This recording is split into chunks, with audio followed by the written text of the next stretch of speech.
শিক্ষাক্ষেত্রে বিরাজমান সরকারি বেসরকারি বৈষম্য দূরীকরণ, ঈদের আগে শতভাগ উৎসব ভাতা, বকেয়া বেতন ভাতা পরিশোধ সহ 10 দফা দাবিতে চট্টগ্রামে মানববন্ধন ও সমাবেশ করেছে বাংলাদেশ শিক্ষক সমিতি বিটিএ।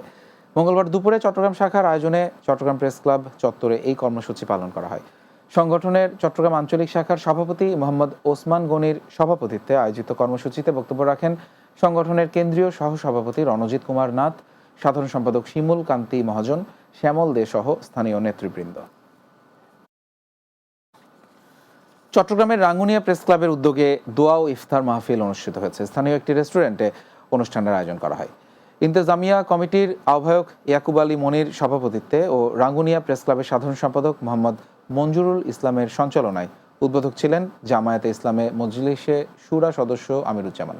এ সময় উপস্থিত ছিলেন জামায়াতে ইসলামের রাঙ্গুনিয়া উপজেলার আমির হাসান মুরাদ, নায়েবে আমির মাওলানা শওকত হোসেন, সাবেক বেতাগী ইউপি চেয়ারম্যান ও চট্টগ্রাম উত্তর জেলা বিএনপি নেতা জাহাঙ্গীর আলম চৌধুরী সহ অন্যরা। চট্টগ্রামের পাথরঘাটা হাজি নজুমিয়া লেইন মধু ব্যাপারী জামে মসজিদের খতিব ও পেশ ইমাম আল্লামা হাফিজ মোহাম্মদ আব্দুর রহিম আল কাদেরির বিদায়ী সংবর্ধনা দিয়েছে পাথরঘাটা ঐক্য পরিষদ।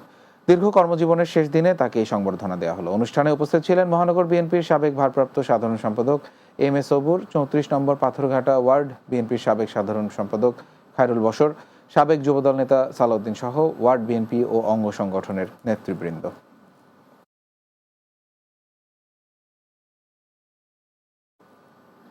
রাতের বাংলায় আরও একটা বিরতি নিচ্ছি, কিছুক্ষণ পরেই ফিরছি, আমাদের সঙ্গেই থাকুন।